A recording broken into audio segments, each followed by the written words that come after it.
नमस्कार दोस्तों, मैं मनीष कुमार भोज आप सभी का अपने इस यूट्यूब चैनल पहाड़ एजुकेशन में हार्दिक स्वागत करता हूं। दोस्तों, मैं आज जो श्रृंखला आप लोगों के बीच लेके उपस्थित हुआ हूं वो आपकी आगामी प्रतियोगिता परीक्षाओं के दृष्टिकोण से अत्यंत महत्वपूर्ण है। आइए शुरुआत करते हैं आज की श्रृंखला। देखिए दोस्तों, आज की श्रृंखला का जो पहला प्रश्न आप अपने स्क्रीन पर देख पा रहे होंगे, यहाँ पर ये कह रहा है कि उत्तराखंड के राज्य पक्षी जो मोनाल का जो प्रिय आहार क्या है। जो मोनाल है हमारा वो क्या खाता है। इसमें 4 ऑप्शन दिए हैं, इसमें चना है, आलू है या बजरी या इसमें से कोई नहीं। तो देखिए ऑप्शन क्या है इसका सही आंसर। तो जो मोनाल खाता है वो आपका ऑप्शन बी आलू इसका क्या है, प्रिय भोजन के रूप में ये ग्रहण करता है। वहीं आप देखिए गढ़वाल मंडल का जो मुख्यालय कहाँ स्थित है, ये आपको बताना है। देहरादून में है या हरिद्वार में है, पौड़ी में या टेहरी में। तो दोस्तों आप बताइए, इसका जो सही आंसर है आपका पौड़ी। पौड़ी में क्या है आपका ये गढ़वाल का मुख्यालय। अगर हम बात करें कुमाऊं का जो मुख्यालय कहाँ है वो आपका नैनीताल में है। ठीक है, यहाँ पर देखिए उत्तराखंड विधानसभा में कितने सदस्य मनोनीत किए जाते हैं ये आपको बताना है। देखिए इसमें 1 किया जाता है, 2 किया जाता है, 3 किया जाता है, 4 किया जाता है। तो आपको यहाँ पर देखने को मिलेगा 1 किया जाता है। अब आपको ये बता दूं, जो ये उत्तराखंड विधानसभा में जो एक सदस्य जो मनोनीत किया जाता था, इंडियन लैंग्वेज जो इंडियन सदस्य होता था, अब उसको क्या कर दिया, उसको संविधान के आर्टिकल में संशोधन करते हुए उसको अब हटा दिया है। अब यहाँ पर आपके जो विधानसभा सीटें देखने को मिलेंगी वो 70 देखेंगे, अब 71 नहीं होंगे। ठीक है, क्योंकि हम एक जो मनोनीत सदस्य होता था उसको जोड़ के 71 होते थे, तो अब ये 70 होंगे। ठीक है, अब देखिए यहाँ पर ये क्या करा है, उत्तराखंड राज्य में कितने विकास खंड हैं, या 90 हैं, 95 है, 97 है, 99। तो आपको पता होना चाहिए यहाँ पर 95 विकास खंड आपके हैं। ठीक है, अब यहीं पर आप अगला प्रश्न यहाँ पर देख पा रहे होगा कि 5वां प्रश्न, टिहरी में डोला पालकी आंदोलन किससे संबंधित है। ये ब्राह्मणों से है, शिल्पकारों से है, राजपूतों से है या इस्लामिक धर्म से है। तो ये आपके ऑप्शन यहाँ पर बी इसका राइट आंसर है, शिल्पकारों से संबंधित है। ठीक है, आदि गुरु शंकराचार्य की समाधि किस स्थान पर है, कहाँ पर स्थित है, ये आपको बताना है। देखिए यहाँ पर बद्रीनाथ दिया हुआ है, यमुनोत्री दिया है, गंगोत्री दिया है, केदारनाथ दिया है। तो दोस्तों आपको ये बताना होगा कि इसका सही आंसर कहाँ है, आपके केदारनाथ में इनकी क्या है समाधि। आपको ये बता दूँ, उत्तराखंड में जब आदिगुरु शंकराचार्य का प्रवेश हुआ था, जिस प्रकार से उत्तराखंड में बौद्ध धर्म में अपने प्रचार प्रसार में बहुत आगे बढ़ चुका था, कहीं ना कहीं गुरु आदिगुरु शंकराचार्य को ये लगा कि भैया ये बौद्ध धर्म की वजह से हिंदू धर्म खतरे में है। तो तब जाके आदिगुरु शंकराचार्य कहाँ आए, आपके केदारनाथ में आए। तब इनकी भी समाधि, जब इनका शरीर त्यागा तो इनकी समाधि भी केदारनाथ में ही बना दी गई थी। ठीक है, अब देखिए वहीं पर ही 7वें नंबर का प्रश्न है, अमृतसर कांग्रेस। ये बहुत ज़्यादा महत्वपूर्ण है, इसे आप बहुत डीपली अध्ययन करें इसका। ये कह रहा है कि अमृतसर कांग्रेस 1919 में गढ़वाल के किन 2 नेताओं ने यहाँ पर भाग लिया। जो अमृतसर में जो कांग्रेस का अधिवेशन हो रहा था तो 1919 में, तो गढ़वाल के ऐसे कौन से 2 नेता थे जिन्होंने इसमें भाग लिया। यहाँ पर आप इन नेताओं के नाम देख पा रहे होंगे, अनुसुईया प्रसाद, या मुकुंदी लाल है, मुकुंदी लाल या हरगोविंद पंत है, या बद्रीधर पांडे, चिरंजीव लाल है, या गोविंद बल्लभ या विक्टर मोहन। तो आपको बता दूं इसका जो सही आंसर है आपका अनुसुईया प्रसाद और मुकुंदी लाल जी ने इसमें क्या किया, प्रतिनिधित्व किया था। ठीक, अब वहीं आप देख पा रहे होंगे 8वें प्रश्न है, ये क्या कर रहा है, नमक सत्याग्रह के दौरान अल्मोड़ा नगर पालिका भवन पर किसके नेतृत्व में यहाँ तिरंगा फहराया गया। ये आपके पीसीएस के अंतर्गत भी पूछा गया था और लोअर पीसीएस में भी पूछा गया था, और साथ साथ में आपको बता दो समीक्षा अधिकारी और समाज कल्याण अधिकारी के अंतर्गत भी ये क्वेश्चन पूछे गए थे। कुंती वर्मा है, आशा वर्मा है, या बिश्नी देवी शाह है, या मंगला देवी है। तो बहुत ज़्यादा महत्वपूर्ण, इसे नोट कर लीजिए। इसका जो सही आंसर है बिश्नी देवी द्वारा यहाँ पर किया गया था, इनके नेतृत्व में यहाँ पर अल्मोड़ा की जो नगर पालिका में क्या हुआ था, तिरंगे को फहराया गया था। ठीक है, अब वहीं अगला 9वें प्रश्न की तरफ हम बढ़ रहे हैं, उसे देख लीजिए। 9वें प्रश्न क्या है, बागेश्वर में जो सरयू नदी में जो कूली बगैर प्रथा से संबंधित जो रजिस्टरों को बहा दिया गया था ये सरयू नदी में, तो कूली बगैर प्रथा का यहाँ पर तब से अंत माना जाता है। तो वो किस तिथि को हुआ था, 13 से 14 जनवरी 1920 में, 13 से 14 जनवरी 1921 में, या 13 जनवरी 14 या 22 में हुआ था, या जनवरी 23 में। तो आपको पता होना चाहिए इसका ऑप्शन बी इसका क्या है, राइट आंसर है। ये 13-14 जनवरी 1921 को ये तमाम चीज़ों को रजिस्टर बहा दिए गए थे, जिससे जो कूली बगैर प्रथा को यहाँ पर से क्या करते था, इसका अंत कर दिया था। और कूली बगैर प्रथा को महात्मा गांधी ने किस आंदोलन की संज्ञा दी गई थी, इसको कभी क्वेश्चन पूछे तो इसे रक्तविहीन क्रांति की संज्ञा यहाँ पर दी गई थी। ठीक है, ये बहुत ज़्यादा महत्वपूर्ण प्रश्न है। अब यहाँ पर देखिए 10वें नंबर का प्रश्न कह रहा है कि निम्नलिखित में टिहरी के प्रथम शासक कौन थे।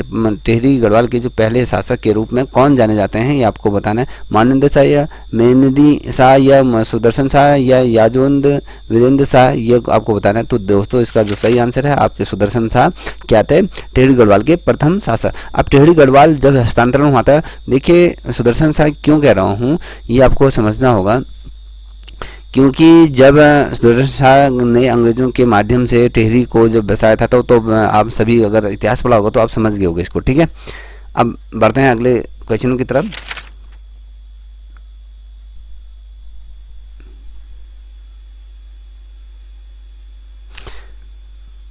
अब यहाँ पर देखिए, अब आप यहाँ पर देख पा रहे हो कि 11 नंबर का प्रश्न है। ये कह रहा है उत्तराखंड के किस जिले की सीमा 7 जिलों को स्पर्श करती है। ऐसा कौन सा जिला है उत्तराखंड का जो 7 जिलों को यहाँ पर स्पर्श करता है। ये आपका अल्मोड़ा है, चमोली है, पौड़ी है, बागेश्वर।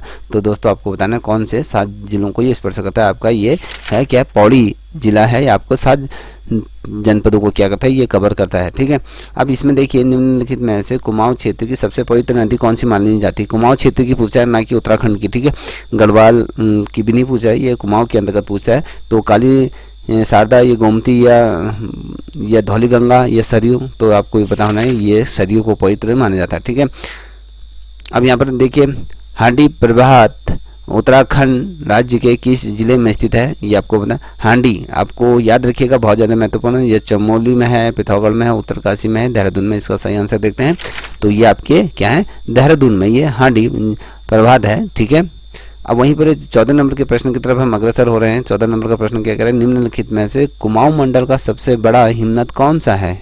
देखिए सबसे बड़ा हिमनद की बात कर रहे हैं, तो यहाँ पर पिंडारी है या सुंदर डुंगी है या मिलन है या खतलिंग है। तो इसका सही आंसर क्या है, देखते हैं। ये आपका मिलन है। कुमाऊं का सबसे बड़ा जो हिमनद के रूप में जिसे हम जानते हैं वो आपके मिलन है। अब वहीं 15 नंबर का प्रश्न आप देख पा रहे होंगे, राज्य में जड़ी बूटी की प्राप्त होने वाली किस में लगभग हैं, कितनी उत्तराखंड में ऐसी कितनी प्रजातियां हैं या ऐसी कितनी जड़ी बूटियां प्राप्त होती हैं, उनका जो एक लमसम अगर हम किस्मों की बात करें, ठीक है, तो 100 हैं या 500 हैं, 1000 है या 1800। तो आइए इसका सही आंसर देखते हैं। इसकी 500 क्या है, ऐसी प्रजातियां हैं, ऐसी किस्में हैं जो उत्तराखंड में जड़ी बूटी से संबंधित है। ठीक है, अब वहीं पर आप देख पा रहे होंगे 16 नंबर का प्रश्न है, तिल्हाड़ी कांड किससे संबंधित है। बहुत दफे क्वेश्चन बनता है, बहुत महत्वपूर्ण प्रश्न है। देखिए वन अधिकारों से है या वन संरक्षण से है, वन व्यापार से है, वन्य जीव संरक्षण से है। तो इसका सही आंसर देखते हैं, तो इसका जो सही आंसर है वन अधिकारों से आपका तिल्हाड़ी कांड संबंध है। ठीक है, अब यहाँ पर देखिए जिम कॉर्बेट नेशनल पार्क की स्थापना कब हुई थी, 1926 में, 1930 में, 1932 में, 1936 में। तो इसका सही आंसर बताइए आप लोग, देखते हैं। 1936 में इसका क्या है, सही आंसर है। ठीक है, यहीं पर आप देख पा रहे होंगे 18 नंबर का प्रश्न, नंदा देवी जीव आरक्षित क्षेत्र उत्तराखंड के किस जनपद में स्थित है। तो अगर जनपद की बात करें तो ये आपके टिहरी में है या नैनीताल में है या आपके पिथौरागढ़ में, चमोली में। तो आप सभी को इसका आंसर पता होगा, चमोली। ठीक है, अब 19 नंबर का प्रश्न आप देख पा रहे होंगे कि उत्तराखंड के किस जिले को भारत सरकार ने लीची निर्यात जोन में यहाँ पर सम्मिलित कर दिया गया। भारत सरकार ने उत्तराखंड का ऐसा कौन सा जनपद है जो लीची के निर्यात के रूप में इसे विकसित कर दिया गया, कहीं इसको सम्मिलित कर दिया गया। तो इसमें नैनीताल है, देहरादून है, उधम सिंह नगर है, उपरोक्त सभी। तो आपको ये पता होना चाहिए ये देहरादून है, लीची के रूप में ये प्रसिद्ध है। उत्तराखंड की जो लीची प्रसिद्ध है वो आपकी देहरादून की है। ठीक है, आप ये देख लीजिए अस्कोट वन्य जीव विहार सेंचुरी उत्तराखंड के किस जिले में है, आपके अल्मोड़ा में है, चमोली में है, उत्तरकाशी में, पिथौरागढ़ में। इसका आंसर सभी को पता होगा, या हाईलाइट पिथौरागढ़ में है। ठीक है, अब बात करेंगे होम कुंड जाना जाता है, सप्त कुंड जानता है, तो रूप कुंड जानता है। ये बहुत महत्वपूर्ण है, इस प्रकार से प्रश्न को घुमा दिया जाता है। ऑप्शन है इसका, रूप कुंड को कंकाली तार के रूप में जाना जाता है। अब इसमें देखिए निम्नलिखित में से उत्तराखंड की सबसे गहरी झील कौन सी है।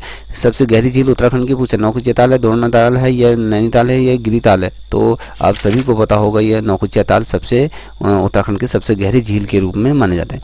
अब वहीं लधिया नदी निम्नलिखित में से किस नदी की सहायक नदी के रूप में जाना जाता है? लद्दिया नदी की हम बात करें, यमुना को, या काली, या गंगा, या अलकनंदा। तो इसका सही आंसर आपकी काली नदी है, आपकी लद्दिया नदी की सहायक नदी के रूप में जानी जाती है। ठीक है, अब यहाँ पर आप देख पा रहे होंगे 24वें नंबर का प्रश्न है कि उत्तराखंड राज्य में जड़ी बूटी प्राप्त करने वाली किस्में लगभग कितनी है? अभी आपको पहले भी ये क्वेश्चन आ चुका है, 500 ये हैं। ठीक है, चमोली जनपद में जो स्कीइंग के लिए प्रसिद्ध बुग्याल कौन सा है? देखिए, बगजी, या दयारा, या औली, या वेदनी। तो आप सभी को पता है औली पर स्कीइंग की जाती है, विंटर गेम भी यहाँ होते हैं। अब देखिए, निम्नलिखित उद्यानों उनके क्षेत्रफल में कौन सम्मिलित नहीं है? आपको बताना है यहाँ पर कौन सा इसका जो वर्ग के क्षेत्रफल के आधार पर कौन उसमें सम्मिलित। देखिए, कॉर्बेट नेशनल पार्क है, गोविंद दिया है, नंदा देवी दिया है, फूलों की घाटी दिया है। तो इनका जो कितना वर्ग किलोमीटर ये है, इसको देखिए। इसका जो राइट आंसर है आपके फूलों की घाटी, ये क्या है? सम्मिलित नहीं है इस, और सारे सही हैं। ठीक है, अब वहीं पर 27वें नंबर का प्रश्न आप देख पा रहे होंगे, निम्नलिखित में से किस राज्य ने जैव कृषि को प्रोत्साहन करने के लिए स्वयं को जैव राज्य घोषित किया है? ये आपको बताना है। उत्तराखंड है, झारखंड है, न छत्तीसगढ़ है, या फिर अरुणाचल प्रदेश, राजस्थान। आपको पता ऑब्वियसली ये आपके क्या है? उत्तराखंड ही होगा, क्योंकि हम उत्तराखंड से संबंधित प्रश्नों की श्रृंखला पूछ रहे हैं। तो उत्तराखंड राज्य का मैथा फल, ठीक है, मैथा फल की रोपाई किस समय की जाती है? तो 1 से 15 जून, 1 से 15 सितंबर, 15 से 30 नवंबर, या 15 से 30 जनवरी। तो इसका सही आंसर क्या है आपका? 15 से 30 जनवरी के मध्य में ये मेथा फल की रोपाई उत्तराखंड में की जाती है।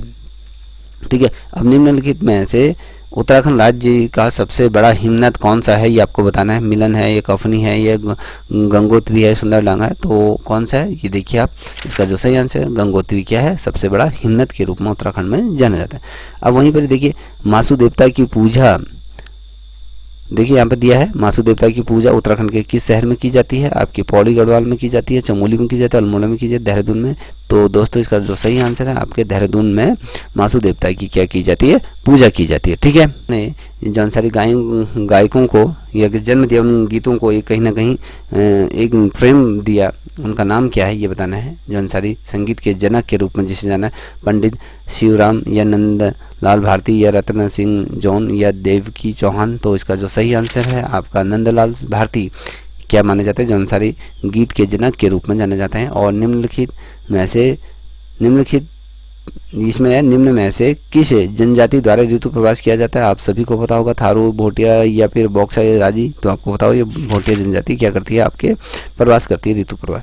तो नैनीसैनी हवाई अड्डा उत्तराखंड के किस शहर में है? आप सभी को पता होगा, नैनीसैनी आपके पिथौरागढ़ जनपद के अंतर्गत आता है। ठीक है, अब वहीं पर आप ये देख पा रहे होगे, जो सियारा से धारूसू तक की जो विद्युत परियोजना जल ले जाने के लिए निर्मित 16 किलोमीटर जो लंबी जो भूमिगत सुरंग निम्न में से किस नदी के अंतर्गत ये बनाई गई है? ठीक है, तो आपको बताना है 16 किलोमीटर लंबी सुरंग बनाई गई है, जो जोशियारा से धारसू तक के जो जल विद्युत परियोजना है, इसको ले जाने के लिए। तो यहाँ पर किस नदी पे बनाया गया है? ये धौली नदी में है, या सादा नदी पे है, भागीरथी नदी पर है, अलकनंदा। तो इसका सही आंसर है आपके भागीरथी नदी पर बनाया गया। टिहरी परियोजना में जो सहयोग हेतु रूस से समझौता किस वर्ष हुआ था? 1975 में, 1989 में, 1986 में, 1990 में। तो ये जो हुआ था आपके 1986 में टिहरी परियोजना हेतु रूस के साथ भारत ने क्या था? समझौता यहाँ पर किया था। अब यहाँ पर देखिए 36वें नंबर का प्रश्न है, आप अपनी स्क्रीन पर देख पा रहे हो। उत्तराखंड राज्य की अर्थव्यवस्था में द्वितीय क्षेत्र का योगदान धीरे धीरे क्या हो रहा है? बढ़ रहा है, या घट रहा है, या स्थिर हो रहा है? इनमें से कोई नहीं। तो आपको ये पता होना है धीरे धीरे क्या है, वो बढ़ रहा है। ठीक है, अब कोऑपरेटिव ड्रग्स फैक्ट्री उत्तराखंड के किस शहर में? आप सभी को पता होगा, रानीबाग, या रानीपुर, या रानी पोखरी, या रानीखेत। तो आप सभी को पता है रानीखेत में ही है। ठीक है, अब यहाँ पर आप देख पा रहे होंगे 38वें नंबर का प्रश्न है, ये कह रहा है कि उत्तराखंड में गंभीर मरीजों को सड़क तक पहुँचाने के लिए डोली सेवा योजना कब शुरू की गई थी? बहुत ज़्यादा महत्वपूर्ण, 2011 में, 2012 में, 2013 में, 2014 में। तो इसका जो सही आंसर है अप्रैल 2012 में ये योजना शुरू की गई थी, जिसे डोली सेवा योजना के रूप में जाना जाता है। ठीक है, 108 आपातकालीन चिकित्सा सेवा निम्न में से किस नाम से यहाँ पर शुरू हुई थी? पहले धन्यामा प्रसाद मुखर्जी, या पंडित दीनदयाल उपाध्याय, या अटल बिहारी वाजपेयी, या उपरोक्त में से कोई नहीं। तो यहाँ पर जो दीनदयाल उपाध्याय के नाम से क्या उत्तराखंड में 108 ये सेवा प्रारंभ हुई। यहीं पर आप देख पा रहे होंगे कि पूर्व सैनिकों को राज्य सेवा के अंतर्गत जो समूह और घ में कितने प्रतिशत आरक्षण यहाँ पर दिया गया, 1%, 3%, 5%, 10%। तो आपको ये पता होना चाहिए, यहाँ पर 5% इनको आरक्षण दिया गया था। ठीक है,